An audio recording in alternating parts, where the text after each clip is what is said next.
Hi అందరికి, ఎలా ఉన్నారు? చాలా రోజుల తర్వాత కార్లో వచ్చి వీడియో తీస్తున్నాను కదా. ఏం లేదు, వింటర్ స్టార్ట్ అయింది, బాగా చల్లగా ఉంటుంది. అందుకే నేను ఎక్కువగా బయటికి రాలేకపోతున్నాను.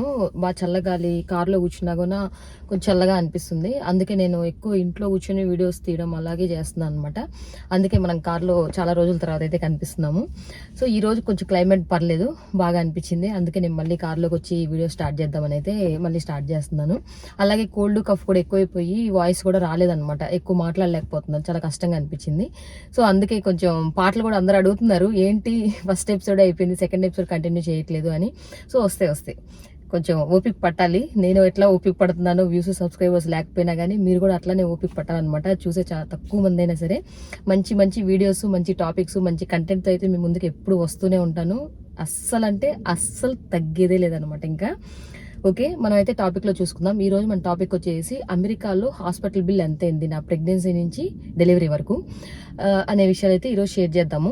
నాకు 2 డెలివరీస్ అయ్యాయి. ఫస్ట్ డెలివరీ వచ్చేసి ఇండియాలో, సెకండ్ డెలివరీ వచ్చేసి అమెరికాలో జరిగింది.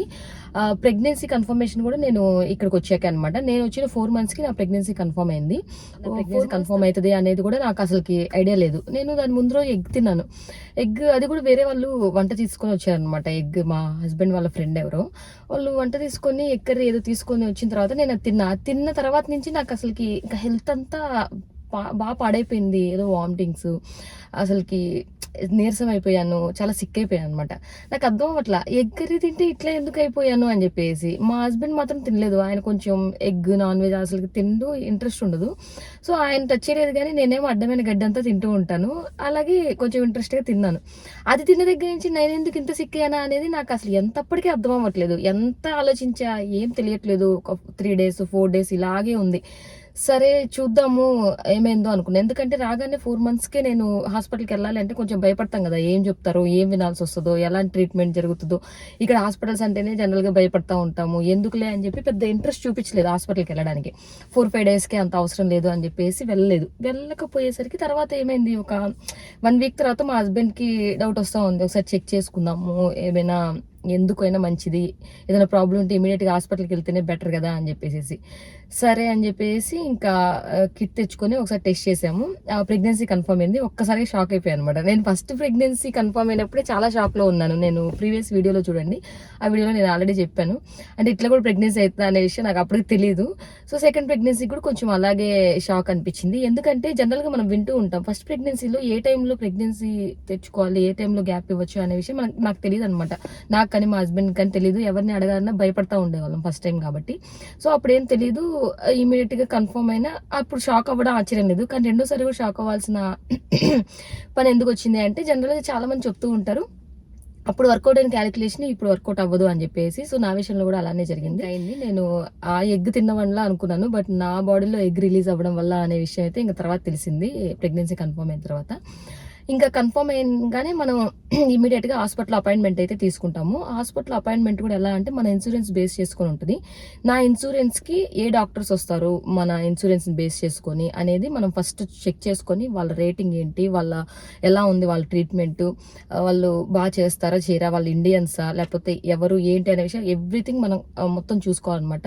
మా హస్బెండ్ అయితే ఎక్కడ కాంప్రమైజ్ అవ్వడు. ఫస్ట్ ప్రెగ్నెన్సీలో అయినా సరే, సెకండ్ ప్రెగ్నెన్సీలో అయినా సరే, డాక్టర్ దగ్గర కానీ మన హెల్త్ విషయంలో కానీ ఎక్కడ కాంప్రమైజ్ అవ్వడు. అలాగే ఇక్కడ కూడా మంచి రేటింగ్, చాలా డాక్టర్స్ని కనుక్కొని, చాలా మందిని అక్కడ చూపించుకున్న వాళ్ళు, మనకు తెలిసిన వాళ్ళు ఎవరైనా ఉంటే అక్కడ మొత్తం ఎంక్వైరీ చేసి, అలాగే హాస్పిటల్ వాళ్ళకైతే కాల్ చేశాడు అపాయింట్మెంట్ కోసం. మనం అంటే స్టార్టింగ్ ఎలా ఉంటుంది అంటే, మనం స్టార్టింగ్ కాల్ చేయగానే ఇట్లా మన డీటెయిల్స్ అన్ని వాళ్ళు ఇచ్చిన తర్వాత వాళ్ళు ఇన్సూరెన్స్ డీటెయిల్స్ అడుగుతారు అనమాట. ఫస్ట్ వాళ్ళు అడిగేది, వాళ్ళు తీసుకునే విషయం ఏంటి అంటే మన ఇన్సూరెన్స్ డీటెయిల్సే తీసుకుంటారు. వాళ్ళకి హాస్పిటల్కి వస్తుందా లేదా అనేది కూడా వాళ్ళు కూడా చెక్ చేసుకొని, ఎస్ మనం ఇప్పుడు ఈ ఇన్సూరెన్స్కి మనం ఈ పేషెంట్ అనేది మనం తీసుకోవచ్చు అని చెప్పేసి మనల్ని ఓకే చేస్తారు అనమాట. మనం తీసుకునే ఇన్సూరెన్స్ని బట్టించి అక్కడ బిల్స్ మనకి రావడం అనేది డిపెండ్ అయి ఉంటుంది అనమాట. అంటే నేను తీసుకునేది హై ప్లాన్ ఇన్సూరెన్స్ ప్లాన్ తీసుకున్నాం కాబట్టి మాకేంటంటే అమౌంట్ ఒక రకంగా ఉంటుంది. ఆ హై ప్లాన్ కాకుండా కొంచెం తక్కువ ప్లాన్లో తీసుకున్న వాళ్ళకి మనం అక్కడ పే చేయాల్సిన అమౌంట్ ఎక్కువగా ఉంటుంది. మేమేంటంటే మా హస్బెండ్ ఫ్యామిలీతో వస్తున్నాము, స్టార్టింగ్ అందరూ కొంచెం ఎక్కువ ప్లాన్ అయితే ప్రెగ్నెన్సీ ఒకవేళ కన్ఫర్మ్ అయినా కానీ ఇట్లాంటి డెలివరీస్ టైంలో కానీ యూజ్ అవుతుంది, మనం తక్కువ పే చేయొచ్చు, ఇన్సూరెన్స్ ఎక్కువ కట్టినా మంత్లీ ఇది యూజ్ అవుతుంది కదా అని చెప్పేసి మా హస్బెండ్ ప్లాన్తో స్టార్టింగ్లో మొత్తం హై ప్లానే తీసుకున్నారు ఉన్న దాంట్లో. సో మంత్లీ మనం పే చేసే అమౌంట్ కొంచెం ఎక్కువగా ఉంటుంది. ఇప్పుడు $800 $900 అలా ఉంటుంది అనమాట. తక్కువ ప్లాన్ ఉందనుకోండి $400 $500 ఉంటుంది. కంప్లీట్ ఫ్యామిలీకి తీసుకుంటారు. నేను ఇండివిజువల్గా చెప్పట్లేదు, కంప్లీట్ ఫ్యామిలీ. అప్పటికి మేము ముగ్గురం కాబట్టి ముగ్గురికి కలిపి అరౌండ్ 800 అయితే పడుతుంది. మంత్లీ 800 పే చేసే ఇన్సూరెన్స్ అనమాట మంది. జనరల్గా 500 400 ఉంటాయి.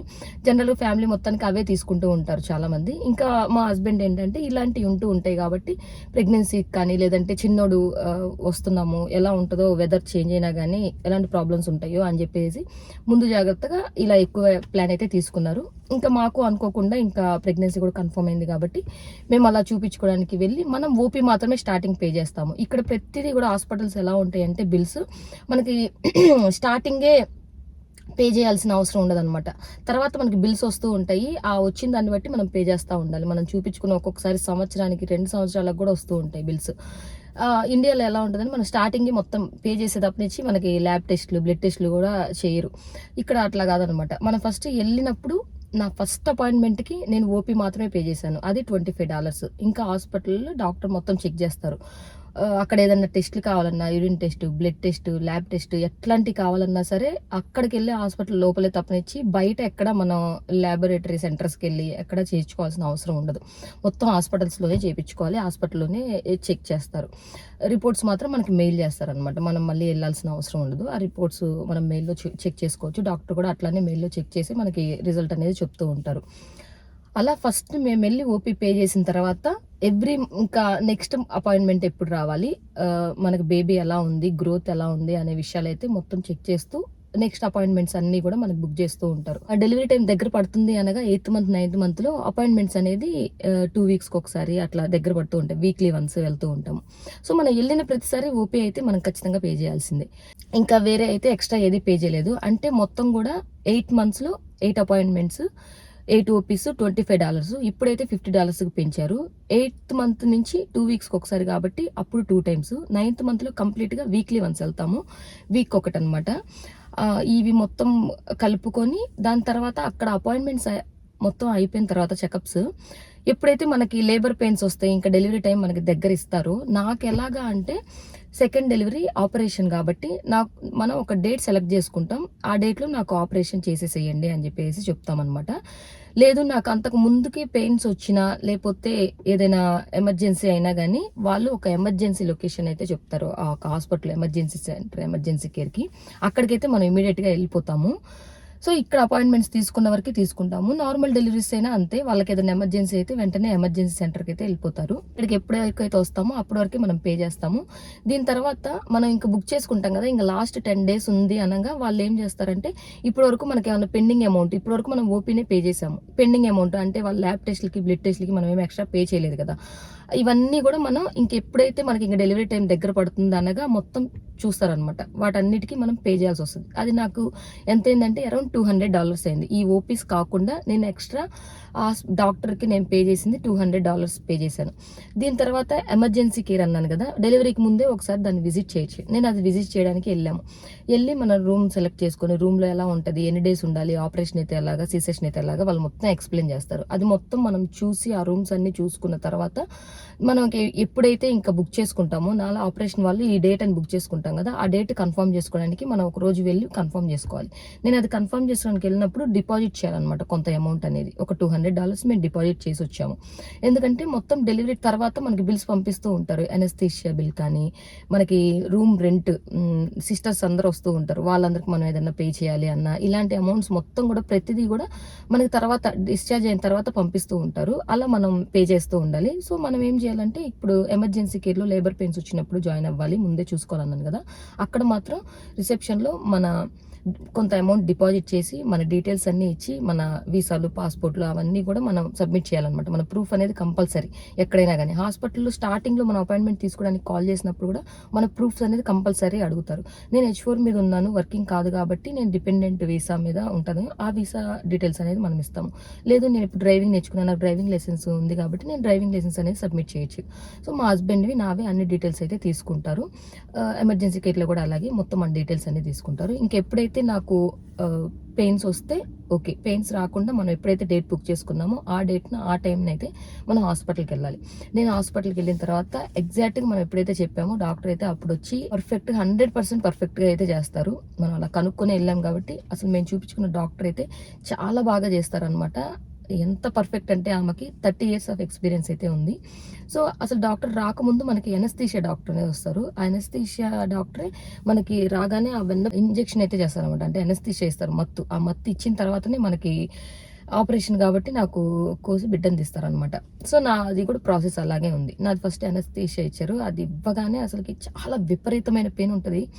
అసలు ఇంకొకసారి నేనైతే ఇలా పడిపోతాం అనమాట, నీరసించిపోతాము. ఇంకా డాక్టర్ వచ్చి ట్రీట్మెంట్ చేస్తారు. అలా ట్రీట్మెంట్ చేసేటప్పుడు నాకు మెలుకుతోనే ఉంది. అంటే మనం కళ్ళు తెరిసి మెలుకుతోనే ఉంటాం కానీ ఇక్కడ వెనకాల మనకు ఎనస్థీషియా ఇచ్చారంటే మత్తంతా కూడా ఇక్కడ బాడీకి అనేది మత్తు వస్తుంది. ఇంకా వాళ్ళు కట్ చేసినా కానీ మనకేమీ అర్థం అవ్వదు. అందుకని చెప్పేసి మనం మెలుకుతూనే ఉంటాము. నాకు అనస్థీషియా ఇచ్చినప్పుడు నాకు డెలివరీ చేసే టైంలో ఇక్కడ వరకు క్లాత్ కట్టేస్తారు. ఈ ఫేస్ కనిపిస్తూ ఉంటుంది. మా హస్బెండ్ ఇక్కడే ఉన్నారు. మా హస్బెండ్ కూడా ఇంకా అక్కడ బయట ఎట్లా ఉంది అనేది చూడరు అనమాట. ఇక్కడ మొత్తం క్లాత్ ఉంటుంది కాబట్టి. నాకు అనస్థీషియా ఇచ్చి డెలివరీ చేసే టైంకి ఎలా అనిపించిందంటే సైడ్ ఎఫెక్ట్స్ కూడా వస్తాయి అనమాట అనస్థీషియా ఇస్తే. నాకు ఇంక మొత్తం బాడీ అంతా ఇచ్చింగ్ వచ్చింది. ఫేస్కి, నోస్కి, మూడు దగ్గర మొత్తం కంప్లీట్గా నాకు అసలు బాగా ఇచ్చింగ్ వస్తూ ఉంది. అక్కడ డెలివరీ అవుతుంది, నేను ఇట్లా గీక్కుంటూ ఉంటే ఎట్లాగా ఇబ్బంది అవుద్ది అని చెప్పేసి ఇబ్బంది పడుతూనే ఉన్నాను. తర్వాత డాక్టర్ వస్తే డాక్టర్కి చెప్తా ఉన్నాను. అంటే వేరే వాళ్ళు ఉంటారు కదా ఇక్కడ డెలివరీ చేస్తున్నా, వేరే వాళ్ళు అటు ఇటు తిరుగుతూ మనకి ఏదైనా ఇబ్బంది అవుతుందా అని చెప్పేసి కన్ఫర్మ్ అడుగుతూ ఉంటారు అనమాట.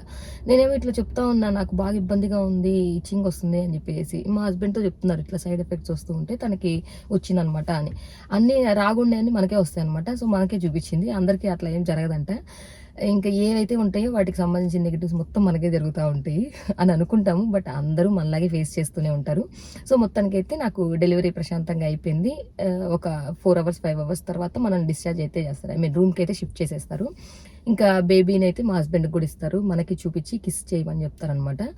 ఇంకా బాగా హ్యాపీగా ఫీల్ అవుతాము. ఇంకా మొత్తం అయిపోయి బేబీని అయితే మొత్తం క్లీన్ చేస్తారు. బ్లడ్ అంతా ఉంటుంది కదా, మొత్తం క్లీన్ చేసేసి మొత్తం బేబీ ఎట్లా ఉన్నారు, హెల్తీగా ఉన్నారా, ఏడుస్తున్నారా లేదా, హార్ట్ బీట్ బాగుందా లేదా అనే విషయాలు మొత్తం కూడా చెక్ చేసి క్లీన్ చేసి మనల్ని అయితే 4-5 hours తర్వాత రూమ్కి అయితే షిఫ్ట్ చేసేస్తారు. రూమ్కి వెళ్ళిన తర్వాత 4 days అయితే కంప్లీట్గా ఉంటాము. ఇంకా ఫీడింగ్ స్టార్ట్ చేయించడం కానీ, మన బ్లీడ్ అనేది మొత్తం కంప్లీట్గా బయటికి పోయిందా లేదా అనేది కానీ, మనకి అన్నీ అవైలబుల్గా ఉంటాయి అనమాట. ప్యాడ్స్ కానీ ఇంకా ఎవ్రీథింగ్, వాటర్, అసలు ఇంకా మనకు కావాల్సిన ఫుడ్ ప్రతిదీ, ఒక స్టార్టింగ్ మార్నింగ్ బ్రష్ నుంచి దువ్వెన నుంచి మళ్ళీ మనకు 4 daysకి అవసరమైన థింగ్స్ మొత్తం కూడా మనకు అక్కడ అవైలబుల్గానే ఉంటాయి. సిస్టర్స్ వస్తూనే ఉంటారు, మనల్ని ఎవరు ఇబ్బంది పెట్టరు, మనం ఇబ్బంది పడము. మనం చేయాల్సిందల్లా మన బేబీకి ఫీడింగ్ అలవాటు చేయడం అనేది. ఎందుకంటే బేబీస్ డెలివరీ అవ్వగా వాళ్ళకి తాగడం అనేది తెలియదు కదా. సో నేనైతే కంప్లీట్గా నా ఫీడింగ్ 1 year ఇచ్చింది. నేను బాటిల్ ఫీడ్ అనేది నేను చేయలేదు.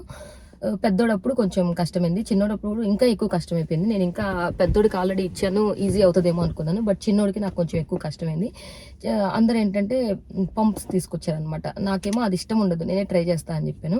సో ఒకసారి అయితే ఇంకా 1 day కంప్లీట్గా తీసుకోవట్లేదు అసలుకి స్టార్టింగ్ రోజు. ఇంకా నెక్స్ట్ సిస్టర్ వచ్చి నువ్వు ట్రై చేయగలుగుతావా లేకపోతే బాటిల్ ఫీడ్ చేద్దామని. లేదు నేనే ట్రై చేస్తా అంటే గుడ్ జాబ్ అని చెప్పేసి నన్ను చాలా బాగా మెచ్చుకుంది ఆమె. ఎందుకంటే ఎవరు అంత ఓపిక్గా ట్రై చేయరంట.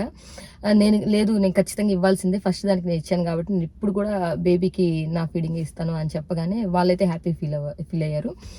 సిస్టర్స్ ఎప్పుడు చాలా సపోర్ట్గా ఉంటారు అన్నమాట, చాలా ఎంకరేజ్ చేస్తూ ఉంటారు మదర్స్ని.